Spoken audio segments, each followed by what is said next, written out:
ప్రచారం చేస్తున్న జనగణనలో బీసీల ప్రస్తావన లేదని, జనగణనలో కులగణన కూడా చేయాలని కాంగ్రెస్ సీనియర్ నేత బీహెచ్ డిమాండ్ చేశారు. దేశాన్ని ముక్కలు చేయడమే ఆర్ఎస్ఎస్ లక్ష్యమని, మోదీ రిమోట్ మోహన్ భగవత్ దగ్గరుందని ఆయన విమర్శించారు. మోదీ హఠావో, ఓబీసీ బచావో నినాదంతో మోదీ కుట్రలపై రాష్ట్ర వ్యాప్తంగా ప్రచారం చేస్తామన్నారు బీహెచ్.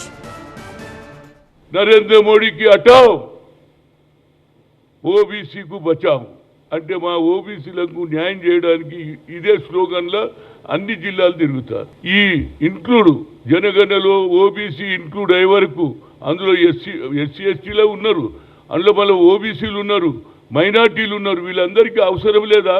రాజ్యాంగంలో రావాలని లేదా? రాజకీయ అధికారం చేయాలని రావద్దా? ఐఏఎస్ కావద్దా? ఐపీఎస్ కావద్దా? ఎంతసేపు అడక తినాలరా బాబు? డాక్టర్ మన్మోహన్ సింగ్ ప్రధానమంత్రి ఉన్నప్పుడు రిమోట్ కంట్రోల్ సోనియా గాంధీ చేతులు అన్నావు. ఇవాళ నీ రిమోట్ కంట్రోల్ మోహన్ భగత్ చేతిలో ఉన్నదా లేదా? ఆర్ఎస్ఎస్ వాళ్ళ ఆలోచన ఒకటే, ఈ దేశాన్ని ముక్కలు చేయాలని, ఈ దేశాన్ని ఏది అడక తినే పరిస్థితి చేయాలి అనేది మీ ఆలోచన. ఈనాడు ఈ జీవో తీసేసి దీని ద్వారా సర్వే చేసి ఏది కుల సంఘం చేసి అందులో ఓబీసీలను పక్కకు పెట్టారు కాబట్టి ఆ ఫైట్ కొనసాగిస్తారు.